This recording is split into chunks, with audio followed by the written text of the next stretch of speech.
Hello बच्चों, आज हम पढ़ने वाले हैं महादेवी वर्मा द्वारा रचित उनके बचपन के दिन। यानी कि इस लेख में उन्होंने अपने बचपन की यादों को उकेरा है।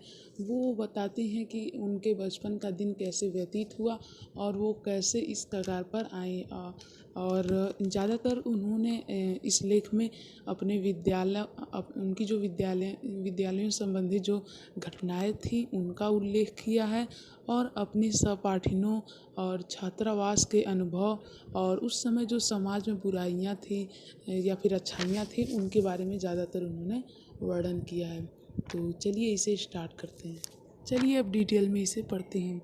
तो लेखिका कहती हैं कि जो उनकी बचपन की यादें हैं वो इस परिस्थिति में मतलब इस समय में उन्हें एक सपनों की तरह लगती हैं।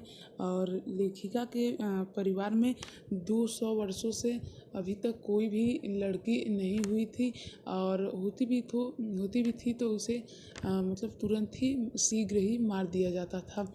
तो उनके जो दादाजी थे वो उनकी कुल देवी यानी कि उनकी जो कुल की देवी थी वो दुर्गा जी थी। तो वो दुर्गा जी की प्रार्थना की है ताकि उन्हें एक लड़की हो।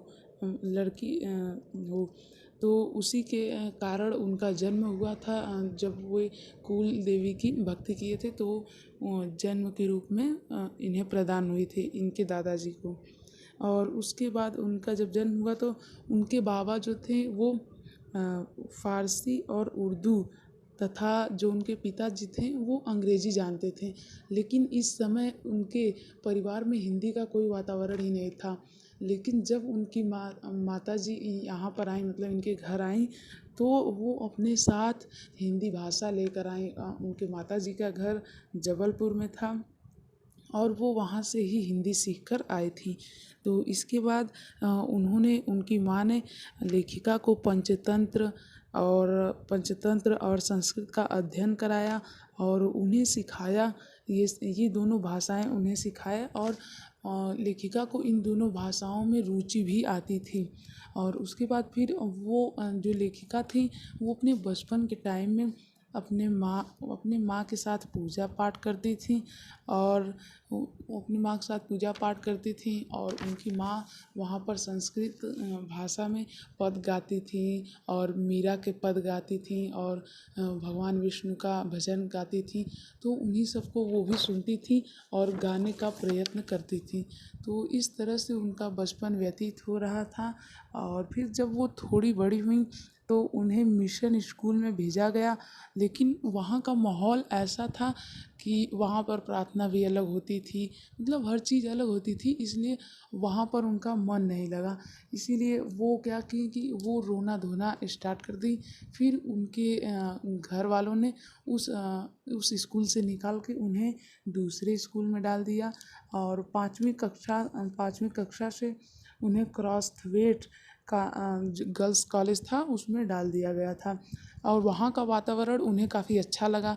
वहाँ का प्रेयर मतलब वहाँ जो प्रार्थना था और वहाँ लोग एक ही साथ बैठते थे, वो एक छात्रावास था। तो ये उन्हें अच्छा लगा, इसीलिए वो वहाँ रहती थी। और लेखिका आगे बताती हैं कि वहाँ पर हिंदू और सिख दोनों धर्मों की लड़कियाँ सब पढ़ती थी। लेकिन वो कहती हैं कि ये दो धर्म होने के बावजूद भी वहाँ पर कोई भी लड़ाई झगड़ा या फिर विवाद नहीं हुआ। तो ये था पहला पैराग्राफ। अब चलिए अगले वाले पैराग्राफ साइड में आते हैं। अब इन पैराग्राफों में लेखिका अपने छात्रावास के बारे में बताती हैं कि उनका जो छात्रावास था वो कैसा था। और वो बताती हैं कि वहाँ एक कमरे में 4 छात्राएं रहती थीं और उनकी पहली साथिन ही सुभद्रा कुमारी जी मिल गई, जो कि उस समय कक्षा 7वीं में पढ़ती थीं और कविताएं लिखती थीं। उनकी माँ की द्वारा जो दिए गए मीरा के पद थे और प्रभात थे वो सुनकर वे भी ब्रज भाषा में लिखने लगी। और ऐसा करने के बाद धीरे धीरे महादेवी जी बड़ी हुई और बड़ी होते होते वे और सारी कविताएं लिखने लगी। तो जब वे उनकी संगति में आई सुभद्रा जी के तो उन्होंने कविताएं लिखना स्टार्ट कर दिया। और लेकिन वो जब कविताएं लिखती थी तो सुभद्रा जी से छिपा कर लिखती थी ताकि उन्हें पता ना चले, क्योंकि वो उनसे 2 वर्ष सीनियर थी, इसीलिए वो उनसे छिपा के लिखती थी। तो एक दिन सुभद्रा जी ने कहा कि महादेवी क्या तुम भी कविता लिखती हो? तो महादेवी जी ने कहा नहीं, लेकिन जब उन्होंने मतलब सुभद्रा जी ने जब उनके टेबल की तलाशी ली तो उन्हें भी वो सारी लेखिका जितने भी लिखी थी अपना लेख, वो सारा उन्हें मिला और वो उसे लेकर पूरे कॉलेज भर, मतलब जितना पूरा गर्ल्स कॉलेज था, पूरे कॉलेज में सबको दिखा आई कि ये भी कविता लिखती हैं।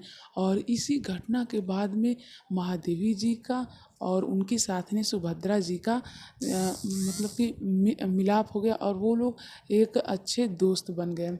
फिर वो लोग क्या करते थे कि वो जब मतलब कि छुट्टी होती थी या फिर अवकाश मिलता था बीच में पढ़ाई के दौरान, तो वो लोग जब सभी लड़कियां खेल रही होती थी तो वो लोग पेड़ की डाली पर बैठकर तुक मिलाती थी और कविताएं लिखती थी।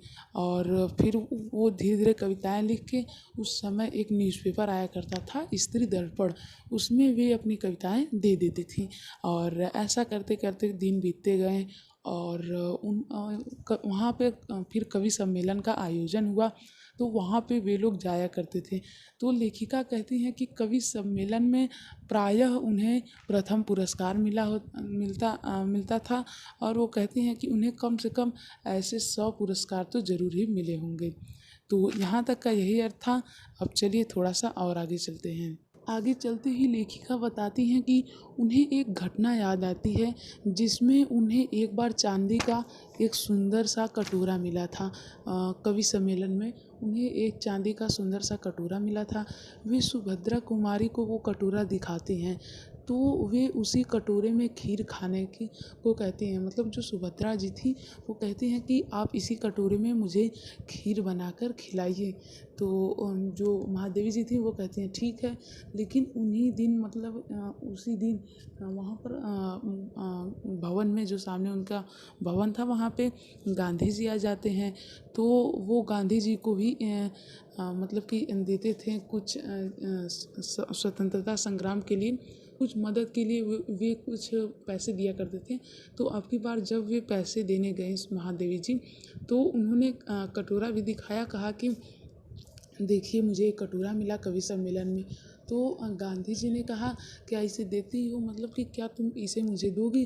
तो उन्होंने अब लेखिका कह रही हैं कि आखिर मैं ना कैसे करती, मैंने उन्हें दे दिया। और लेखिका को इस बात पे काफ़ी संकोच हुआ कि उन्होंने मुझसे ये नहीं पूछा कि कविता क्या थी या फिर कविता को मुझे सुनाओ, बल्कि उन्हें इस बात का नहीं दुख था कि मेरा कटोरा मुझसे छीन गया। उन्हें तो इस बात की खुशी थी, लेकिन उन्हें दुख तो इस बात का था कि उन्होंने एक भी बार नहीं पूछा कि कौन सी कविता थी, कैसी थी, क्या तुम मुझे सुना सकती हो।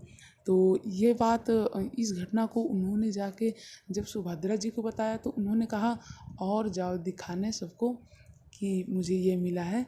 पर फिर उन्होंने कहा पर खीर तो बनानी ही पड़ेगी, चाहे किसी भी कटोरे में बनाओ, चाहे चांदी के कटोरे में बनाओ, चाहे फूल के कटोरे में बनाओ।